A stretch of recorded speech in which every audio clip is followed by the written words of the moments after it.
20 years ago this month, the United States launched its invasion of Iraq, an operation that ousted brutal dictator Saddam Hussein at the cost of hundreds of thousands of Iraqi lives. And we will leave behind a free Iraq. Since the occupation ended, the rise of ISIS and governance challenges line the bumpy path to peace. So where do we go from here? Today on Global Insights, a look at what it will take to build lasting peace in Iraq.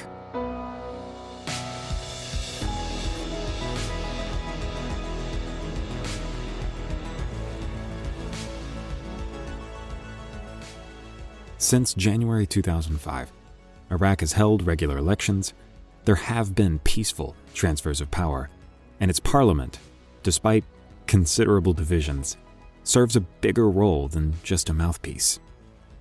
But it has not yet attained a democratic system and is still susceptible to the manipulations of its neighboring states, in addition to grappling with political, economic, and social challenges.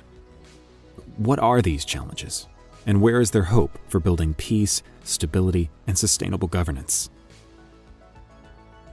Joining us today is Shahla Al-Kli, non-resident scholar at the Middle East Institute, with extensive experience in politics, governance, security, state building, and fragile states. She holds a PhD from the Fletcher School of Law and Diplomacy, where her dissertation on governance and decentralization in Iraq was awarded Fletcher's Peter Ackerman Award for an outstanding scholarly work.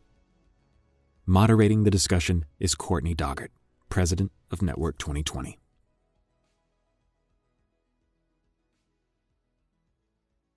Just to really start our conversation, where I usually like to start our conversations, I'd like to just talk about what the current political situation is in Iraq, where you see progress being made towards stable governance.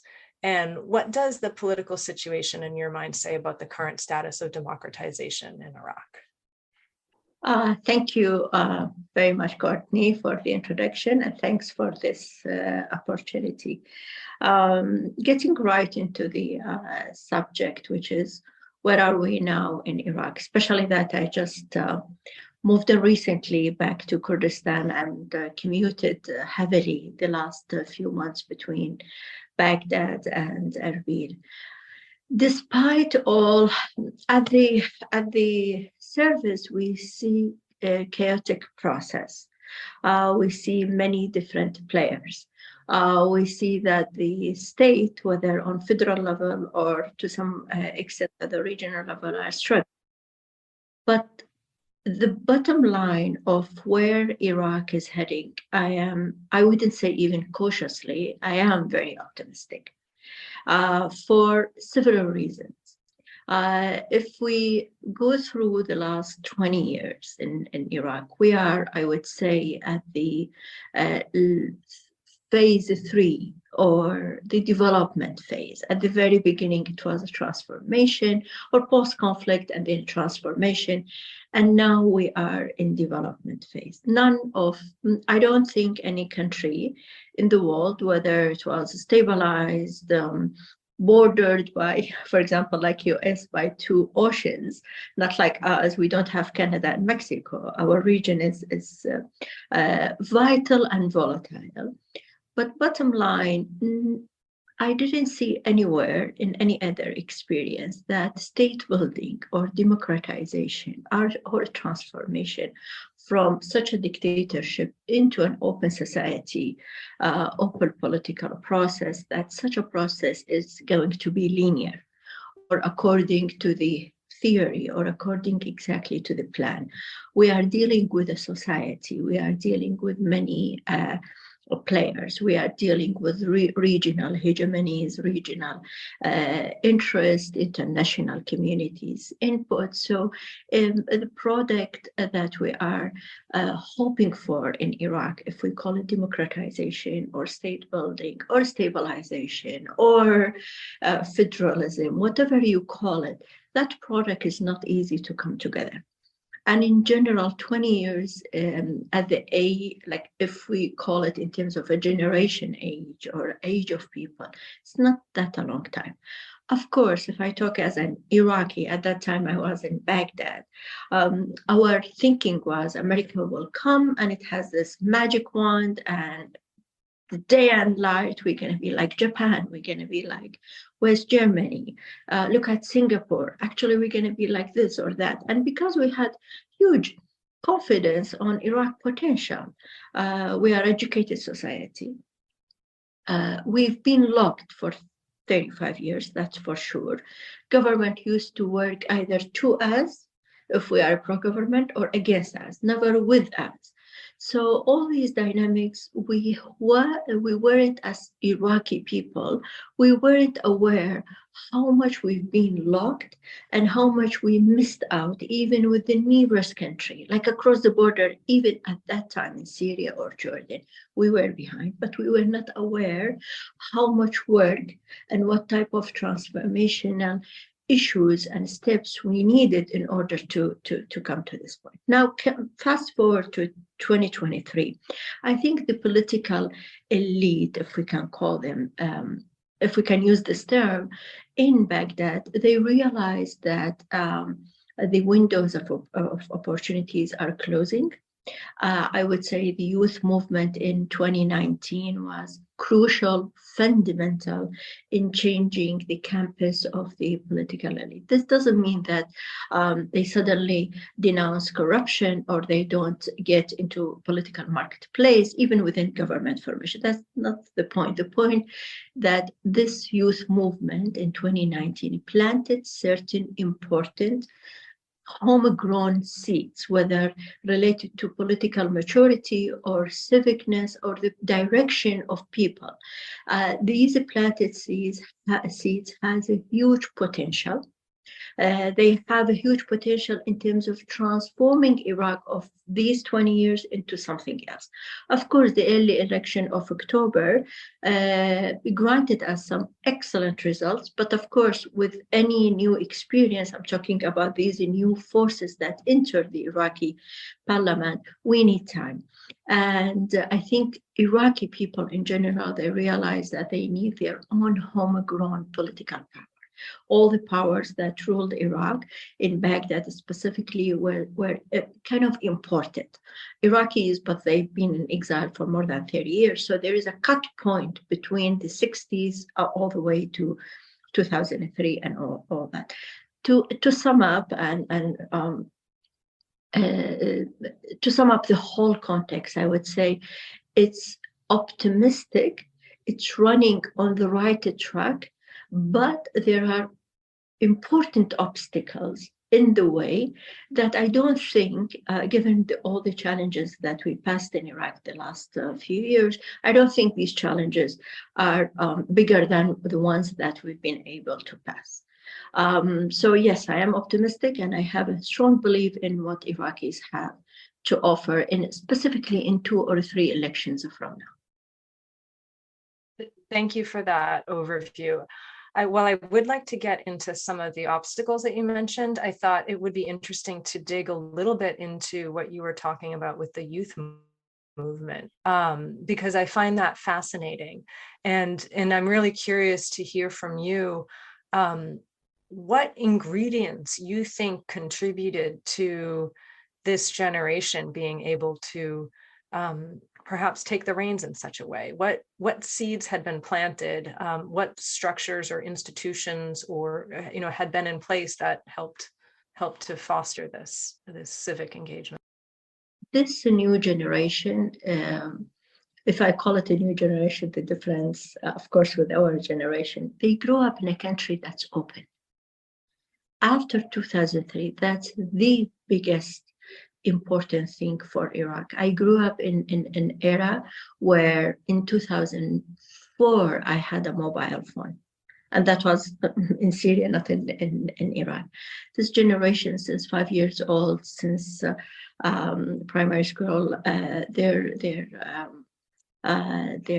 schools and their studies, their access to news, all through a very open media platforms and channels, and they are exposed to many experiences, regional and international. The main ingredient is that the openness of the country. Despite that, we have, of course, militias, we have corruption, and we have this and that. But at the same time, we have, if I'm not mistaken, like in top of my tongue, I would say we have more than 30 media channels. And each media channel, yes, it consists of social media platform and, of course, traditional media. Yes, each of these media channels related to specific political party. I don't deny that. However, it provides all issues and talking and narratives and understanding of issues from that point of view, and trying to find the weakness of the other political parties' point of view. So people are, we know everything in the politics of Iraq. Any document is leaked. Sometimes it's over freedom, because any document can be leaked and can be talked about and debated on Twitter, specifically Twitter, and to a lesser extent on Facebook. So that openness opened the mind of young people, and they haven't grown up under a dictatorship. Again, we had Al-Qaeda, we have war against Daesh, we had sectarian war, but it's like the society, if we don't go through these developing stage by ourselves, we cannot leap over our grievances, sectarian, ethnic, and just leap over it. We had to grow out of these grievances. We have to face the sectarian war in order to understand the impact. We have to face the differences. And for example, today is the anniversary of using chemical weapon attack Halabja, like a government using a chemical weapon against its own people. If you see how even Baghdad commemorated this anniversary, that opened the door for discussion. For people, the young people in Basra understood the atrocities being committed against Erbil or Halabja or Doak, and vice versa, by the way. Well, when I lived in Baghdad at that time, I had no idea. I had to wait until after 2003 in order to understand what happened to Halabja. I had no idea. There was a complete, we were in a bigger prison in Baghdad to some extent.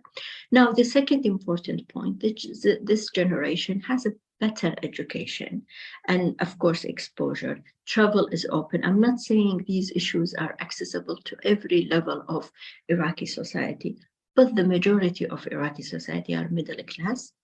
In a way, at least a family in general, without overgeneralizing, but in general, at least a family had a summer visit to Turkey or to Jordan. And when Syria was in a good shape in Syria. So accessibility, social media, exposure to the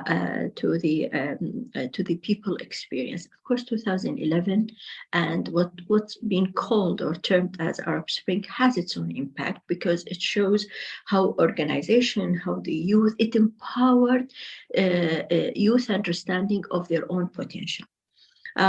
Just recently, I was Iraq representative for Counterpart International working on a proposal on civil society. I was thrilled to meet many civil society organizations in Baghdad coming for a visit or a meeting, and they came from deep south in Iraq, and most of them are led by women. And the first thing they talk about is that we don't have a red line. We want to talk about early marriage, anti-domestic violence. We want to talk about this is how we do advocacy. This is how we convince the local government. This is how we talked about with our local figure about this issue and that issue. So that was non-existent in Iraq. I'm not saying the amount of sacrifice that we paid for that is not monumental. No, they are monumental, but what I'm saying is that the youth movement are the substance of this democratization process, that they will take it somewhere else better than our generation and faster than our generation. Maybe during the conversation, we touch upon what we can do as international community, what we can do as international development programs. Okay, how about this political hegemony, regional political hegemony, and that way. These are the factors that can tilt the scale toward a more hinder and more obstacle path towards a better situation in Iraq, or the other good forces that can also tilt the scale towards a better track. We will get there, but how fast, it depends the type of support and the nature of understanding of what's going on in Iraq, and of course in the Kurdistan region.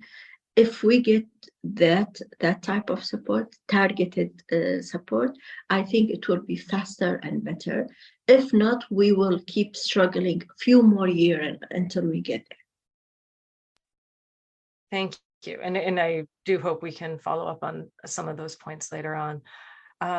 Shifting gears, you just spoke a lot about generational change and hope. But you also mentioned earlier some of the obstacles. So what are some of the obstacles that you see that are that Iraq is facing right now? Major obstacle is that public or Iraqis at major conjecture of Iraq, of the elections, of the current developments, they show a better political maturity than the political elite. So our major obstacle is that our political elite are stuck in the 70s, especially in Baghdad, because as I said, they've been imported into this country. So that's why even Prime Minister Mohammed Shia al-Sudani nowadays, Iraqis, or the widespread narrative around him, if you watch any Iraqi political talk show, it talks about he's Iraqi, homegrown Iraqi politician. Siyasi dakhil, or Iraqi dakhil, Iraqis from inside Iraq. And that has a huge impact on how, or a more, it builds a more confidence among Iraqi about, okay, this prime minister might be able to do something. However, the political machine around him, the coordination framework is not easy. It's not like they get political maturity suddenly. They have a huge interest they have to protect, and they protect it not only by political means, but also by militias and using weapon outside the state. The major fundamental obstacle against Iraq developments are the militias and the non-state actors. The second major obstacle is Iran influence in Iraq.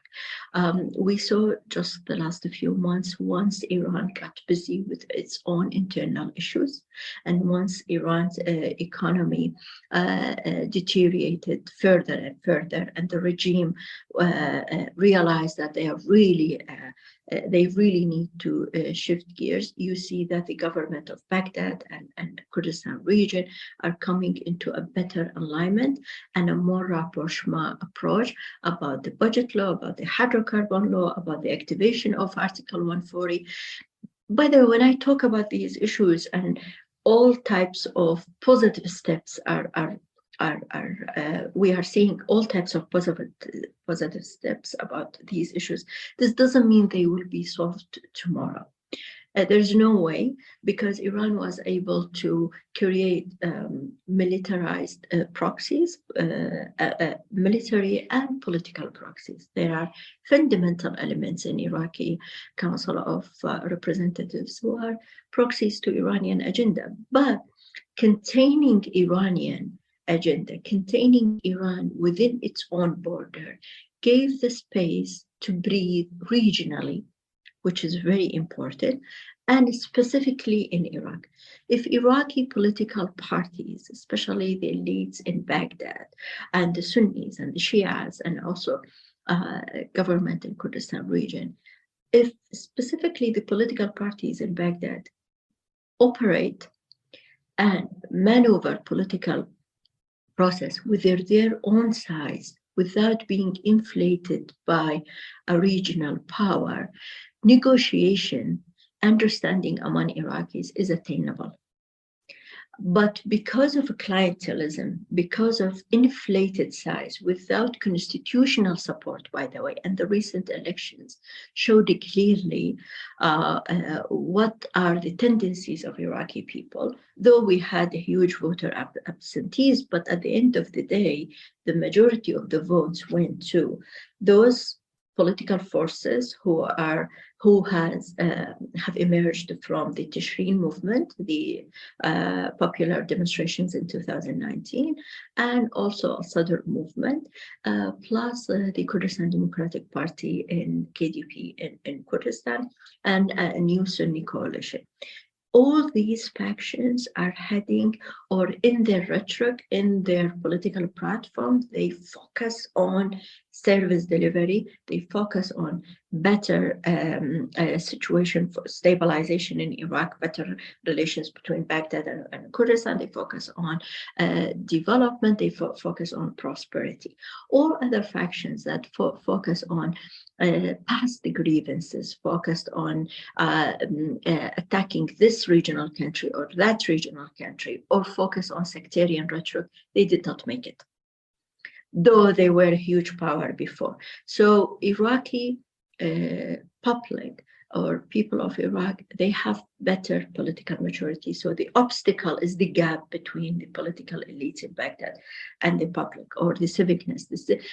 People in Iraq, they call it al-muwatana, civicness. We need a state of civicness. We don't need Islamic state. We don't need a state that adopt one faction or one sectarian issues. We want a civic. And by the way, the more important point here, and we have to highlight it, the majority of these young movement and the, let's say, moderate forces that are flourishing in political process in Iraq, and we have a huge hope for them, they are from the Shia community. They are from the majority of the Shia community. So it also shows how Iran lost their heart and mind within this important faction or component of Iraq. The second, very quickly, the second obstacle is the fluctuation in the international community's policies, specifically United States policy toward Iraq. That fluctuation, because fluctuation, like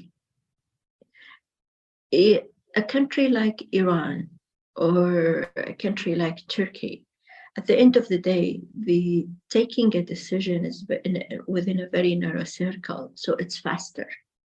And they have a bigger stomach to stay and navigate and have huge investment in Iraq in terms of effort and time. United States, throughout its policy in the last decades, it showed that it doesn't have a stomach. It comes in, it's on and off. It comes in suddenly with a huge footprint, whether political, diplomacy, development, military, and sometimes put Iraq on shelf. While it puts Iraq on shelf, and it's understandable as it manages another global issues, Iran and Turkey and regional powers, and of course the militias and all the dynamics that we talked about, take over this vacuum and this space and emerge to be stronger. So more stabilized policies towards Iraq is very important. That leads to two questions that I hope I can get to. And it sounds like one, you've started to address what you brought up earlier about Iraq, not operating in a vacuum, and that there are these other actors who are having an impact, whether it's Iran, whether it's the on-off of US policy. Could you just dig into that a little bit more? What are some of these other factors that could tilt this positive momentum in one direction or the other? What would you most like to see? The major factor that can tilt this momentum into a positive direction is promoting, supporting, and actually to some extent pressuring Iraqi government in Baghdad on human rights issues. the principles, the free speech principle, the human rights issues, the empowerment of youth, empowerment of women. I work in development program, and such notions or ideas or concepts, it seems to some extent as an abstract ideas, but it's really needed to be operationalized. And through, if we have one project or one program about these issues, that's from development side, from political sides, the United States has a huge political leverage, and we can pressure the Iraqi government in these terms. The idea here on tilting toward positive direction is that how you open the space for the young movement to operate freely into their political aspirations and civicness aspiration and whatever type of aspiration they want to do, whatever type of aims and goals they want to accomplish. Because after 2019, some of them pushed outside the country, some of them kidnapped, some others being in prison, some others being injured badly and became handicapped. So, or lost their jobs. So if we can open the space and let this movement operate and grow and take its own space and time and natural dynamic of growing, that's the only thing we need in Iraq. Just open the space. Just don't turn a blind eye when the Iraqi government put certain activists or a militia kidnap certain activists. We have to have a louder voice about these issues, because these are the issues that are going to be sustainable and on long term going to have a huge impact on political process and democratization in Iraq. Other dynamic that's also positive.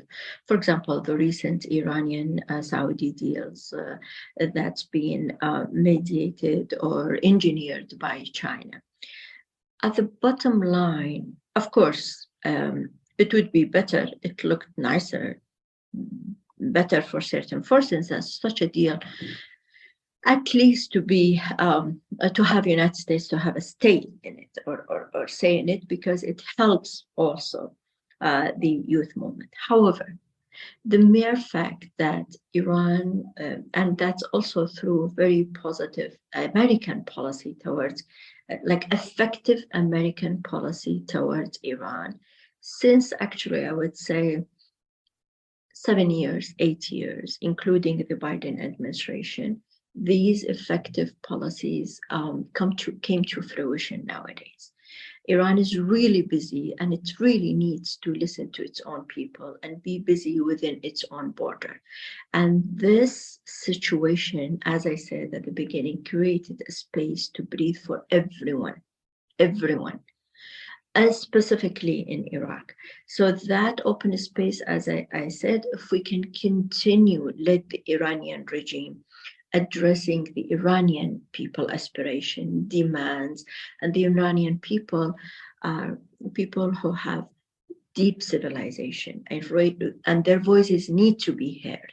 So at least to keep Iran within its border, Iraq will breathe, and all political parties will operate within their own right size. It's really important, because one of the issues that made elections or made people abstain from voting, the mantra in Iraq was, no matter who will go to vote, the pro-Iranian faction will win always, which did not happen in October 2021, and showed Iraqi, no, there is a shift in the political process. And if you go and vote, really the moderate forces or the forces that you wanted to attain power, it will win. So that's sometimes when we get into discussions about what the United States should do, the United States shouldn't, specifically in terms of the impact on the positive trend, the United States doesn't need to come with a huge military print. When we say we need the United States support, this doesn't mean military. The United States is way bigger than just military print. We have education exchange, we have development programs, we have political leverage. The United States, the last few weeks, just pressured the Iraqi government a little bit, just tilted the scale, pressure the Iraqi government to adhere to the international SWIFT system in terms of the international transaction. The whole political process changed in Iraq, and actually we as Iraqi, we don't have anymore that drain of our foreign currency to a country like Iran anymore. It's still there, but it's contained. So what I'm trying to say, sometimes the international community or the United States feel the burden of continuous of support, whereas all what we need nowadays in Iraq, or the most important thing that we need nowadays in Iraq, is just to adhere to United States values, just to adhere to the human rights principles, just to adhere to all these principles that on which these countries been built and developed. So just open the space for me, and the homegrown political parties will take the lead, specifically this young generation. Thank you. I'd like to get in one more question before I turn to the Q&A. And if you're listening and would like to ask a question, please just put it in the Q&A box at any time. I'm curious, just to play the devil's advocate. It sounds like a very, what I'm hearing from you is that this is a long generational process, but that there's a lot that can be applauded in terms of what's happened over the last 2 decades in terms of seeding this homegrown ability to foster democracy. Yet, as we all know, especially in the United States, and there's polarization around the world. Who is against that in Iraq, and how powerful are they, and how do you counter those forces? Usually, if I understood your question correctly, you mean who's against the betterment of Iraq, or against this positive movement in Iraq? Against this particular direction that I think you and I would agree is positive, but I imagine that there are some people that think it's not positive, and so how large of a group is that, and what sort of power do they have in Iraq? They are not large, but they have weapons. They are not the majority of Iraqi people. The majority of Iraqi people, when there is a dancing party in Basra Stadium about the Gulf Cup and the Iraqi team win, the whole governorate, and this is Basra in the south of Iraq, not the capital Baghdad or elsewhere, they are all dancing in the streets and celebrating. When there is a big figure, a singer or a big party, it makes more news and more circulation of posts on social media platform than any speech by any religious figure, if we put it this way, no matter who is from. Majority of Iraqi people, and Iraq always in general, it's a country that's not, religiosity is not part of our DNA. Of course, we are Shia, we are Sunni, we are Christians, we are Shabak, we are Yazidis. That's true. But that's why even after 2003, when Al-Qaeda was flourishing and then later Daesh, it's political grievances. And the tool was, okay, Islam and all that. Iraqis in their DNA is not this. Now, who is against this movement? It's a small faction of Iraqi society across sectors, by the way, across components of across ethno-religious groups. There are militias within even the Christians. So that's why I mean across sectors. Clientelism politics. Those are the people who want to hinder the shift, the transformation, a complete transformation to the new era in Iraq. But they are shrinking by the day. Even nowadays, they have to put another face and come into media to show that they are statesmen, and they have to deal with the United States. They have to receive the United States Minister of Defense, General Ousted. It was a big deal in Iraq, by the way, because major factions in power nowadays were biggest advocates against United States presence. And when the Secretary of Defense visited Iraq, they were the first ones to celebrate this. So people were mocking them, how they had to shift. The shift is there. The majority of Iraqis are not against these. Actually, they are with these movements. But the small minority who are against it, they have weapons, they controlled revenue channels within the Iraqi state, and they have a country sponsor like Iran. Now, Iran is a little bit shrinking, but Iraq is a huge country with a huge potential, with many channels to make revenues. And specifically, we are a fragile state, so the state hasn't consolidated all power. The Kurdistan region is known very well for its modern approach and people. Their aspirations into Europe and United States. So that's another faction within Iraq as a federal country that's actually with this positive. The Sunnis, they realize that actually these positive trends and managing their own affairs within their own provinces, it's for their own sake. And that's why Anbar nowadays, which was 80%, suffered from 80% destruction post liberation from Daesh. Nowadays, people in Basra in the south and Amara, or let's say the Shia in the southern Basra, saying, okay, how comes the Sunni politicians were able to reconstruct and have rehabilitation in Anbar, and we are still suffering of no electricity, no water. So the political rhetoric that depends on sectarian narrative no more makes sense. And the current political in Baghdad, they haven't been able to develop another political power platform. So they are diminishing, but they control the power bases within the state. They control militias, they control weapons, they have revenues. So they are minority, but they have a louder voice, a larger impact because of the weapon and funding. Thank you for that. You mentioned Kurdistan, and we have a question here. It says, thank you for this information-packed session. So thank you for all your information.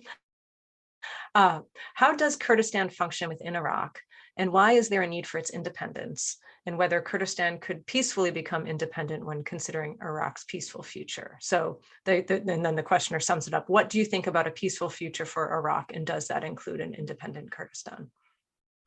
Well, I think aspirations for any Kurd is to have his own states. That's no question about it.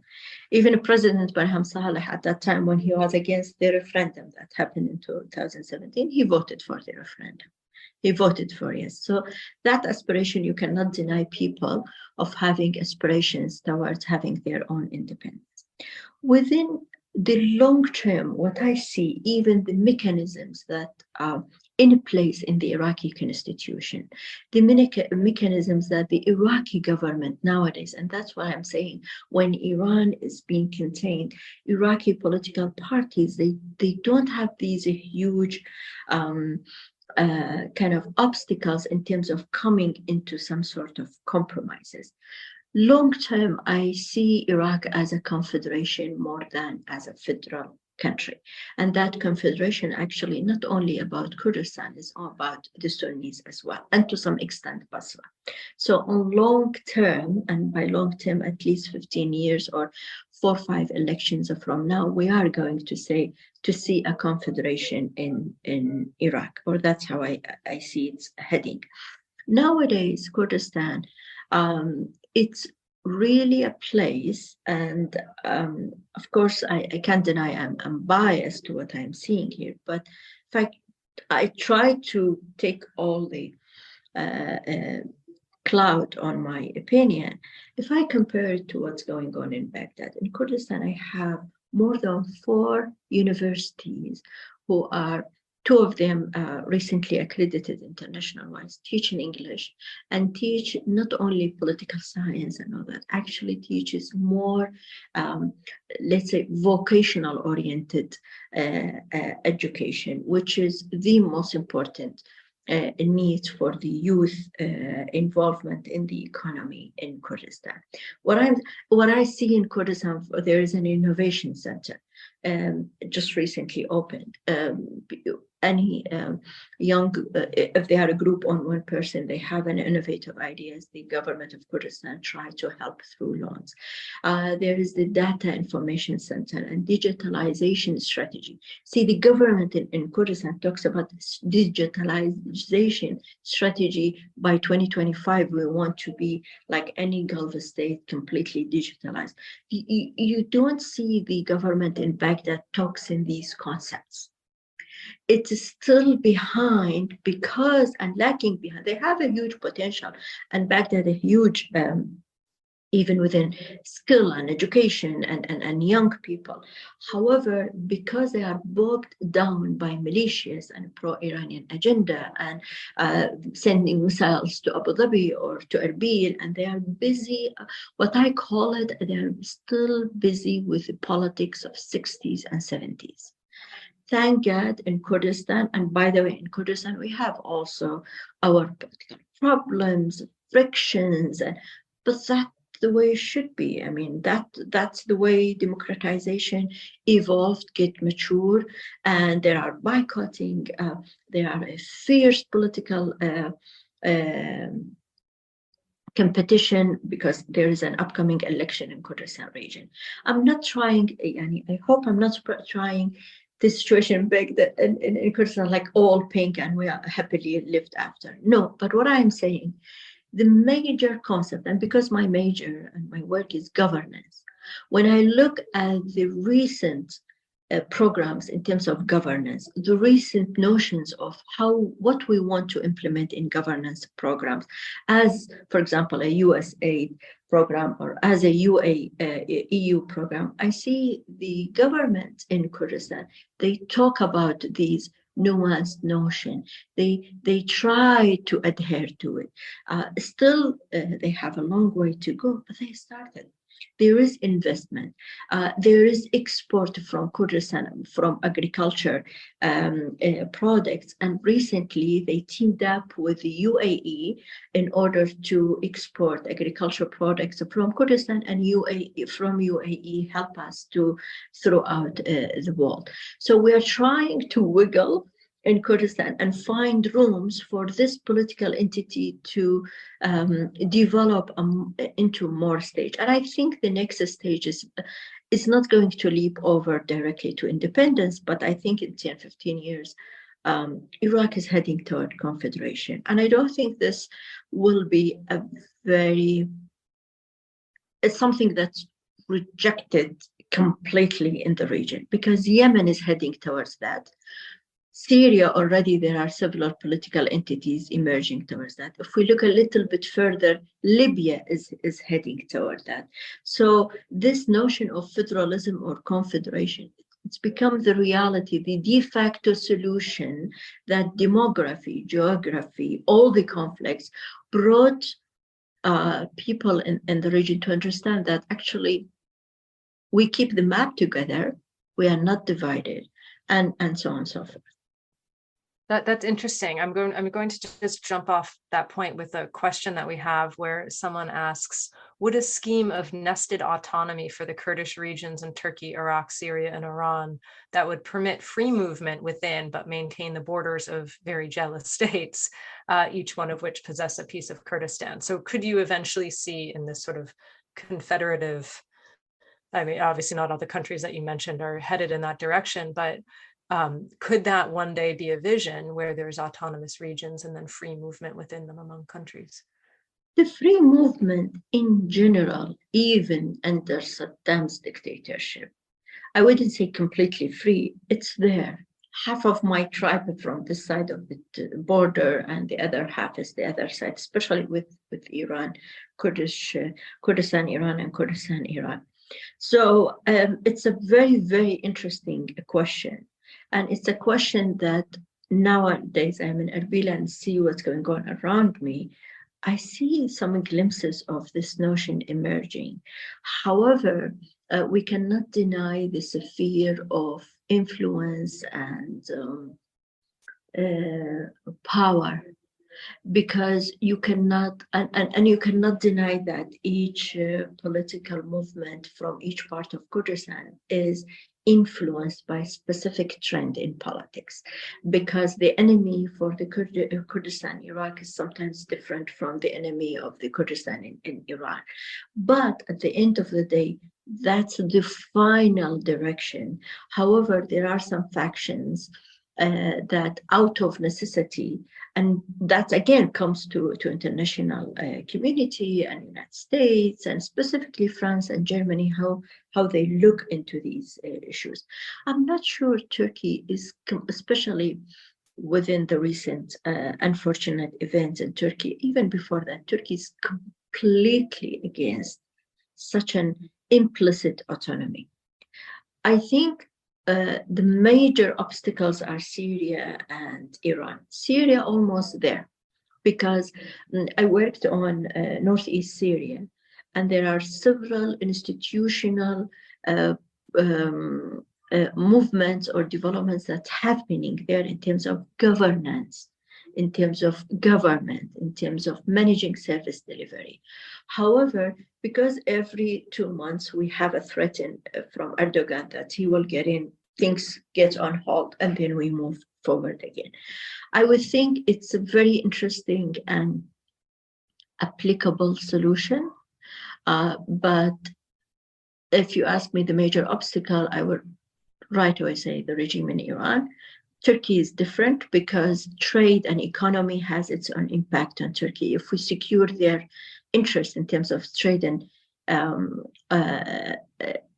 economy and having for them a slice in this cake, they wouldn't be that much against it. They even weren't that much against the referendum as the Iranians. They kept the oil flowing from Kurdistan. So there are some potentials, but I cannot say it's coming right away. It needs more study, I would say. I would imagine it would be a pretty big deal. But we have a question here. Someone wants to know about how the war in Ukraine has affected Iraq's oil production, and how is that impacting regional and global alignment, if that's something you can speak to. Oil production, it was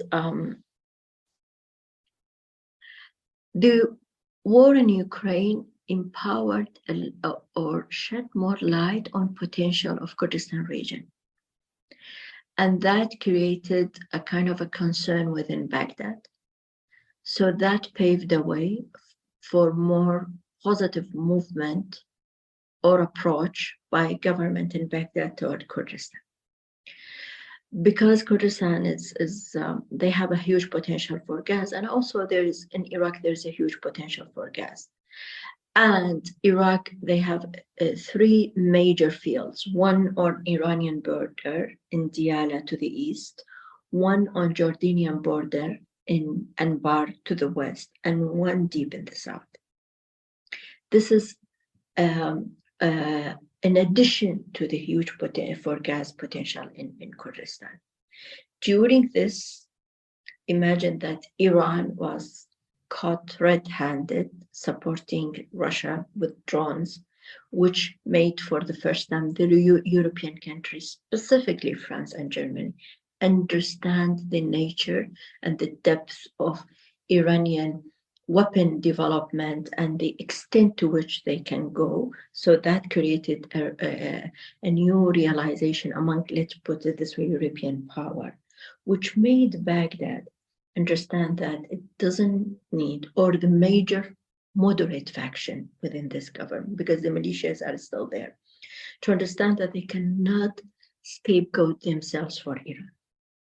So the major impact in general, if quickly I paint this picture of energy, political survivor, the concern about Kurdistan being more empowered than Baghdad because Kurdistan has more potential, or it's more ready to fill a little bit of the gap in terms of need for gas and all that.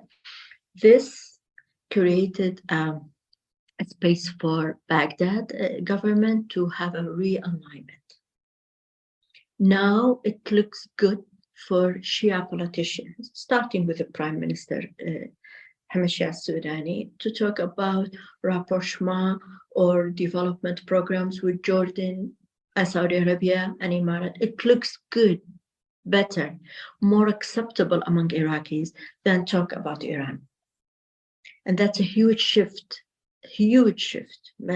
So that's the impact of Ukraine. In terms of the other tactical impact, created inflation in oil prices, which empowered government in Baghdad to put forward nowadays within I think the Council of Ministers just sent a draft budget law for 3 years instead of 1 year. And it's a huge budget focused on service delivery. And for the first time, the Iraqi government in Baghdad supports the share of Kurdistan, the Kurdistan share in the budget, with increasing the percentage, with legalizing more the share, Kurdistan share in Iraqi budget, not like few years before they put numbers on paper and then they don't send the budget. And you have to negotiate every 2 months to get funding released. So these dynamics, all in all, created an opening space, a new turning point in how to do politics, and realigning who is your ally better in this situation than before. Iraqis, Mohammed Shia Sudani, the Prime Minister, first visited Germany, second France, and then Kuwait and Saudi Arabia. And I think a few days ago was in Emirates. So, and yesterday he was in Erbil, and the day later in Sulaymaniyah. So it tells you how Iraq wants to rebrand itself, if I can summarize it. Thank you. We have just a few minutes left, and I wanted to get your take on, when you're looking at the future for Iraq, over the next 20 years, what are one or two things that, if you saw, you would say, okay, yes, this is what we need to keep moving in a positive direction? And what are one or two things that, if they happen, that you would say, hey, this is, we're really going off the rails and we need some help? So what are some of the major milestones that are pivot points that you could see in the next 20 years? A new political powers in Baghdad. That's major. In 2 elections from now, the shift.